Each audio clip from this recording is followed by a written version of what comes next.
which is not from Jesus, I reject and rebuke it right now in the name of Jesus. जो आत्मा यीशु की ओर से नहीं, यीशु के नाम में बाहर आई है जो आत्मा यीशु की ओर से नहीं, वो बाहर आई है। जो आत्मा यीशु की ओर से नहीं, सारे दुष्ट आत्मा यीशु के नाम में बाहर आई है। सारे जादू टोने की गंदी आत्मा यीशु के नाम से बाहर क्योंकि पहले get out from my people in Jesus. Fire buddy. Here you are. Fire buddy. Here you are.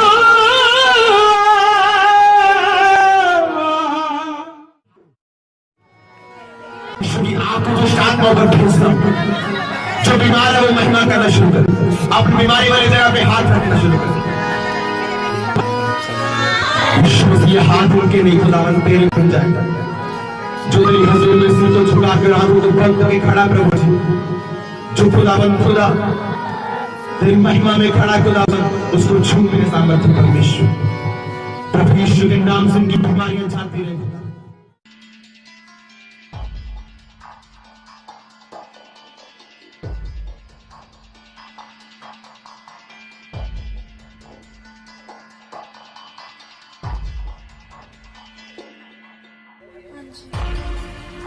आपको दुष्ट आत्मा कितने साल से थी, कितनी देर से? 5-6 महीने 5-6 महीने से। अभी आप दुष्ट आत्मा से आजाद हो, लेकिन जो मेन कारण का चर्च में आने का था वो ये था कि दुष्ट आत्मा ने इसको सुसाइड करने के लिए बोला। ये घर से निकल गई बिना बताए सुसाइड करने के लिए। कहाँ गई थी, किस नहर में? रही कोल कोई नहर है जो उस जगह से तो आत्महत्या करने ले गए, लेकिन प्रार्थना हो रही थी इन्होंने पीछे कि परमेश्वर इस लड़की को नया जीवन दे। और जो नहर से गई तो की गया छाल मारन वास्ते अपना बैग उतारे ते विच पानी जिहड़ा हमेशा हुंदा है नहीं होगा पानी उस टाइम। उस नहर में सदा पानी रहता है। जब ये छलांग लगाने के लिए गई तो पानी नहीं था। जब फिर ये घर आई, इसने परमेश्वर से प्रार्थना की कि परमेश्वर इसको दुष्ट आत्मा की अटैक होती थी, गालियां निकालना परमेश्वर को शुरू कर देती थी। लेकिन तब जब इसने प्रार्थना की परमेश्वर मुझे आजाद कर, तब क्या हुआ बताओ? मैं पहला गालियां कढ़िया प्रभु यीशु मसीह नूं, फिर मेरा मन बदल गया, मैं रोना शुरू कर दिता ते मेरा एकदम शरीर हल्का हो गया। मैंने इवें लगा जिद्दां मेरे अंदरों कोई चीज निकल गई होवे, मैं एकदम धक्का जिहा लगा ते मैं उस दिन तो बिल्कुल ठीक आ गई।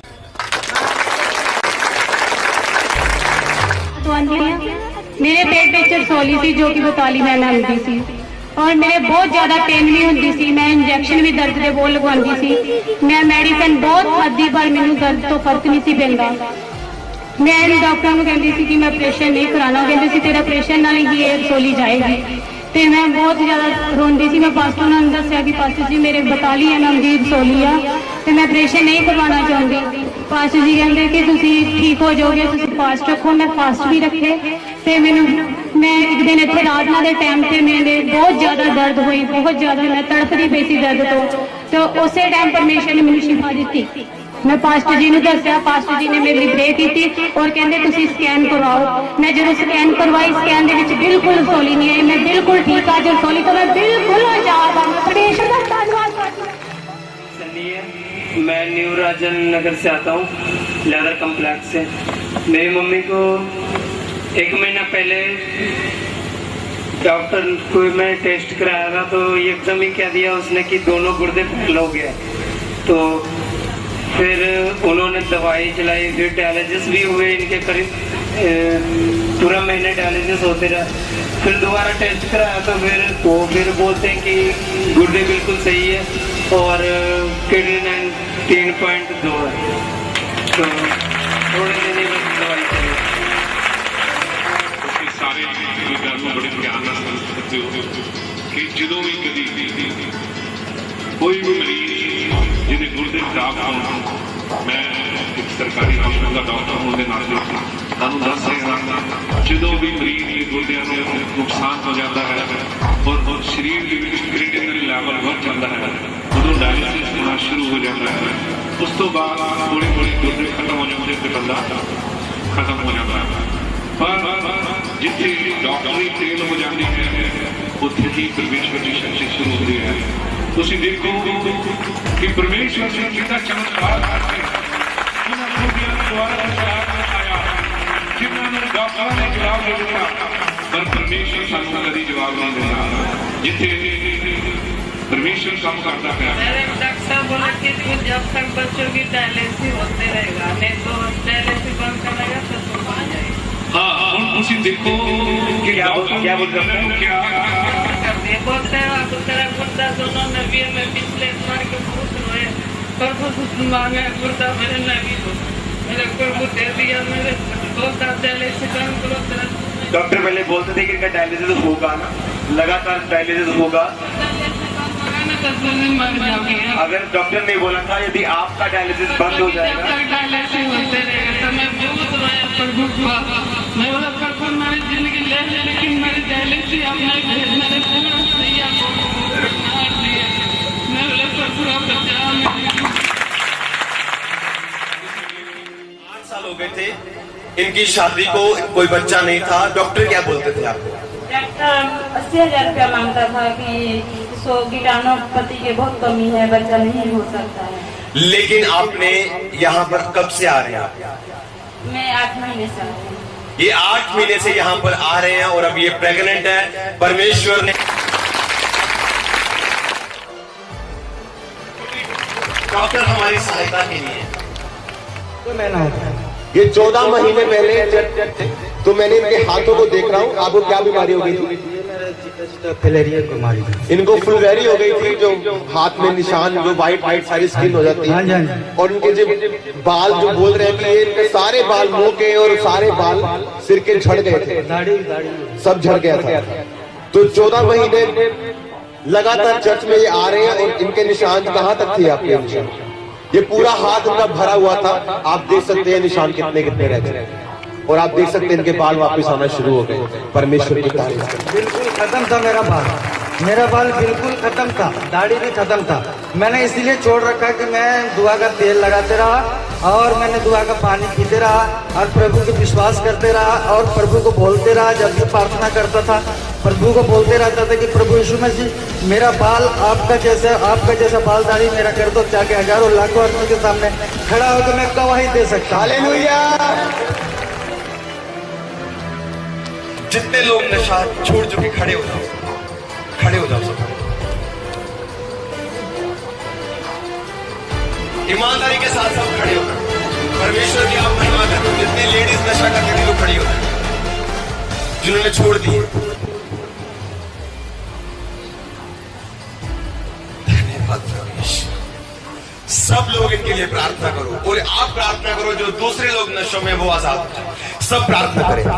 In the mighty name of Jesus of Nazareth, Lord bless each and every man, bless them, let them be empowered with the Holy Spirit।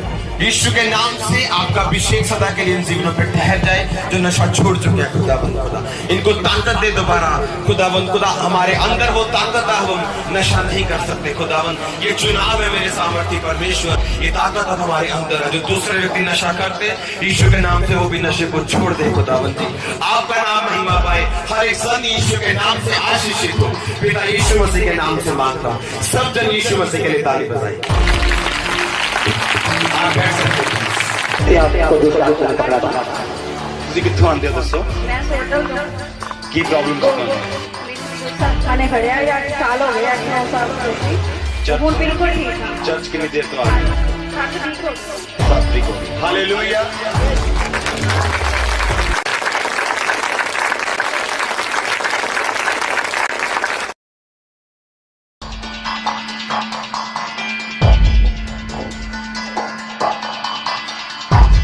पवित्रताई के बगैर परमेश्वर को देख नहीं पाएगा। हम परमेश्वर को देखना चाहते हैं, उसके कामों को अपने जीवन में होते हुए देखना चाहते हैं, अपने परिवार में उसके कामों को होते हुए देखना चाहते हैं, अपने बिजनेस में उसके कामों को होते हुए देखना चाहते हैं। तो लिखा कोई भी पवित्रताई के बगैर मुझको देख नहीं पाएगा। इसलिए आज मैं बोलता हूँ, नफरत करो उस चीज से जिससे परमेश्वर नफरत करता है, प्रेम करो उस चीज से जिससे परमेश्वर प्रेम करता है। हर चीज को मापो जिस माप से परमेश्वर आपके लिए मापता है। हालेलुया। तब आपका जीवन जब पवित्र होगा तो कोई शैतान की ताकत आपको रोक नहीं पाएगी, कोई दुनिया की ताकत आपको रोक नहीं पाएगी। Holiness is a must thing. पवित्रताई मस्ट है। आज पास्टर लोग अच्छे हैं लेकिन पावरलेस हैं। कारण क्या है? क्योंकि वो अपने जीवन में होलीनेस को प्रैक्टिस नहीं करते हैं। वो अपने जीवन में, आज विश्वासी लोग पावर से रहित है। क्यों? क्योंकि अपने जीवन में पवित्रताई को प्रैक्टिस नहीं करते हैं। क्या है पवित्रताई? हर उस वचन को बोलना, हर उस वचन के अनुसार चलना जो मेरा परमेश्वर कहता है, इस वचन के अनुसार आप चलो। उसके वचनों को बोलना जिससे परमेश्वर नफरत करता है, जिस पाप से परमेश्वर नफरत करता है, जिस चीज से परमेश्वर नफरत करता है, उस चीज से नफरत करनी। जिस चीज से परमेश्वर प्रेम करता है, उस चीज से प्रेम करना। केवल उन्हीं लोगों को परमेश्वर इस्तेमाल कर पाएंगे जो पवित्र होंगे। मैं शराब नहीं पीता हूं,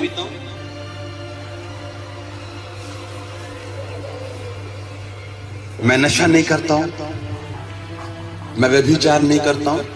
ये जरूरी है, ठीक है, आप नहीं करते, लेकिन उससे ऊपर एक लेवल है, उससे ऊपर एक महिमा है जो जिसके बारे में मैं आज आपके साथ बात कर रहा हूं।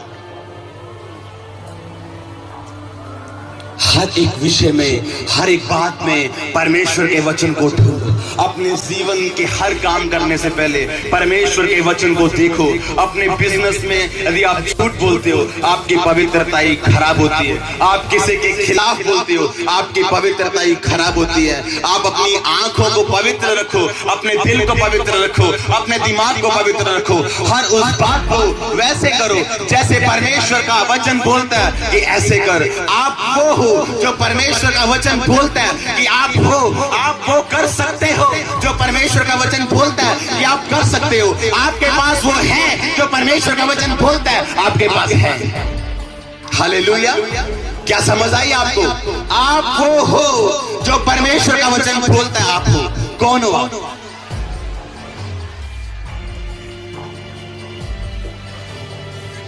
आप वो कर सकते हो जो परमेश्वर का वचन बोलता है कि आप कर सकते हो। आप क्या कर सकते हो? हालेलुया। तो आपको बाइबल पढ़नी चाहिए, आपको पता होना चाहिए आप क्या कर सकते हो। भजन संहिता 63 उसकी 1 आयत में लिखा, दाऊद बोलता है, हे परमेश्वर तू मेरा परमेश्वर है, मैं तुझे यत्न से ढूंढूंगा सूखी निर्जल ऊसर भूमि पर। मेरा मन तेरा प्यासा है, मेरा शरीर तेरा अति अभिलाषी है। कहता परमेश्वर मैं तुझे ढूंढूंगा। सब बोलो, परमेश्वर मैं तुझे ढूंढूंगा सूखी निर्जल ऊसर भूमि पर। जब सब कुछ ठीक चलता है, परमेश्वर को ढूंढना आसान है, परमेश्वर से प्रार्थना करना आसान है, सब कुछ आसान है, धन्यवाद करना आसान है। लिखा, मैं तुझे ढूंढूंगा सूखी और निर्जल ऊसर भूमि पर। उस वक्त जब मेरे आसपास सब कुछ सूख चुका होगा, उस वक्त जब मेरे आसपास कुछ भी अच्छा नहीं होगा, उस वक्त जब मैं संघर्ष के दिनों में होऊंगा, उस वक्त भी मैं तुझे ढूंढूंगा। हालेलुया। बाइबल में 1 कुरिन्थियों 11 उसकी 27 आयत में लिखा है, जो कोई परमेश्वर की देह को बिना जांचे और परखे खाएगा वो परमेश्वर के देह का और लहू का अपराधी ठहरेगा। यीशु मसीह ने एक बार अपने चेलों को बोला कि जो मेरे शरीर को खाएगा, मेरे लहू को पिएगा, उसी में जीवन होगा। तो चेले बोलते हैं, हम ऐसे कैसे सुन सकते हैं? एक व्यक्ति का, एक बंदे का मांस और लहू कैसे खा पी सकते हैं? ये तो परमेश्वर की व्यवस्था से विरुद्ध है। और बाइबल में लिखा, बहुत सारे चेले उल्टे फिर गए, बहुत सारे चेले यीशु मसीह को छोड़ गए, 12 रह गए। यीशु मसीह ने बोला, तुम नहीं जाओगे? उन्होंने बोला, नहीं परमेश्वर, जीवन की बातें तेरे पास है, हम तुझको छोड़ के कहां जाएंगे? यीशु मसीह ने बोला कि जो कोई, वहां पौलुस परमेश्वर के वचनों में क्या बोल रहा है, जो कोई परमेश्वर की देह को बिना जांचे और परखे लेगा वो अपने ऊपर दंड लाएगा। बहुत सारे रोगी लोग, निर्बल रोगी, और लिखा बहुत सारे मर गए। कहता यदि वो अपने आप को जांच के परमेश्वर की देह को खाने और परमेश्वर के लहू को पीने से पहले तो अपने ऊपर दंड न लाते। बाइबल में परमेश्वर ने लिखा कि जब परमेश्वर आखिरी रात में, जब परमेश्वर अपने चेलों के साथ थे, परमेश्वर ने रोटी को तोड़ा और परमेश्वर ने कहा, ये मेरी देह जो तुम्हारे लिए तोड़ी जाती है। और परमेश्वर ने एक दाखरस प्याला लिया और परमेश्वर ने कहा, ये मेरा लहू जो तुम्हारे लिए बहाया जाता है, जब तक मैं ना आऊं मेरी मौत को इसी तरह से प्रचार करते रहना। तो बाइबल में लिखा, उस देह को जो चेलों ने लिया, उस देह को परमेश्वर ने इसलिए तोड़ा कि चेले कि परमेश्वर के लोगों के अंदर, इंसान के अंदर परमेश्वर की देह क्या हो जाए, चली जाए। और बाइबल में लिखा, जब परमेश्वर मुर्दों में से जी उठा, वो रोटी जो तोड़ दी गई थी वो परमेश्वर ने एक कर दी और हम भी परमेश्वर के साथ जी उठे। हालेलुया। और अब हम परमेश्वर की देह में हैं, अब हम परमेश्वर के शरीर के अंदर हैं। बाइबल में लिखा, जो मसीह में है वो मसीह का एक अंग है। हम मसीह की देह के अलग अलग अंग हैं। आप मसीह का मुंह, आप परमेश्वर की टांग हो, आप परमेश्वर का हाथ हो, आप परमेश्वर की आंखें हो, आप परमेश्वर का नाक हो। यदि मैं ये बोलता हूं तुम अच्छे नहीं हो, तो मैं ये बोल रहा हूं कि परमेश्वर का नाक अच्छा नहीं है। हालेलुया। लिखा, बहुत सारे लोग आज निर्बल हैं, बहुत सारे लोग आज रोगी हैं और बहुत सारे लोग मर गए। यदि वो जांचते, यदि वो अपने आप को जांचते और परखते तो अपने ऊपर कभी भी दंड न लाते। आज परमेश्वर हमें सेवकाई में लेके आता, आज परमेश्वर हमें बिजनेस में लेके जाता, आज परमेश्वर हमें परिवार में लेके जाता। तो हम सेवकाई में चलते चलते किस तरह प्रोफेशनल हो जाते हैं और एक दूसरे के खिलाफ बातें करना शुरू कर देते हैं, एक दूसरे पास्टर के खिलाफ बातें करना शुरू कर देते हैं। जो एक दुकानदार दूसरे दुकानदार के विरोध में बातें करना शुरू हो जाता है ताकि मेरा काम अच्छा रहे। एक भाई दूसरे भाई के विरोध में बात करता है। बाइबल में लिखा, यदि तुम अपने आप को, कुछ लोग लिखा, तुम अपने आप को यदि जांचते तो अपने ऊपर दंड न लाते। जब हम परमेश्वर की देह को बिना जांच और परखे, यानी जब हम परमेश्वर के वचन को सीरियसली नहीं लेते, जब हम परमेश्वर के वचन को गंभीरता से नहीं लेते, तो हमारा बोला गया वही इविल, हमारी बोली की वही बुराई हमारा न्याय करती है। हमारी बोली की वही बुराई वो हम पे दंड लेके आती है। हमारी बोली की वही बुराई एक व्यक्ति के खिलाफ वो हमारे ऊपर बीमारी को लेके आती है। वो हमारी बोली की वही बुराई हमारे ऊपर कमजोरी को लेके आती है। हमारी बोली की वही बुराई हम हो सकता है मर जाए यदि हम अपने मुंह को बंद ना रखेंगे। जो व्यक्ति ज्यादा बोलेगा, बाइबल में लिखा, वो ज्यादा अपराध करेगा। आप एक बात याद रखना, जो व्यक्ति ज्यादा बोलेगा उसके घर में हमेशा समस्याएं रहेंगी। क्योंकि बाइबल में लिखा है, यदि तुम अपने आप को जांचते तो अपने ऊपर दंड ना लाते, लेकिन तुमने परमेश्वर की देह को लेने के वक्त अपने आप को जांचा और परखा नहीं, इसलिए आज रोगी हो और बीमार हो और मर जाओगे। हालेलुया। मत बोलो एक दूसरे के खिलाफ। क्या करता है शैतान? शैतान ऐसे व्यक्ति को खड़ा कर देगा कि वो आपको इतना मजबूर करेगा कि आप उसके खिलाफ बोलो। वो ऐसी बातें उसके बीच में से आपको करेगा कि आप उसके खिलाफ बातें करो, आप उसके खिलाफ साजिश करो, आप उसके खिलाफ बोलो।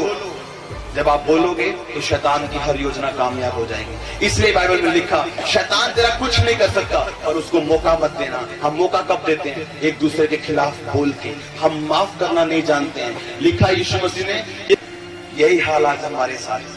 आप देखो कि परमेश्वर ने हमारे कितने बड़े गुनाह माफ कर दिए, परमेश्वर ने हमारे कितने बड़े बड़े कर्म धो दिए, और हम जब हमारी बारी आती है हम 5000 माफ करवा लिए, लेकिन जब हमारी माफ करने की बारी आती है 50 रुपए, हम माफ नहीं कर पाते। हम बोले बगैर रह नहीं पाते, हम विरोध किए बगैर रह नहीं पाते। इसलिए बाइबल में लिखा है, तुम रोगी हो, तुम निर्बल हो और एक दिन मर जाओगे। लिखा बहुत सारे लोग मर गए। यदि वो अपने आप को जांचते, यदि वो परमेश्वर की देह को जांच और परखने के बाद देते तो अपने ऊपर दंड न लाते।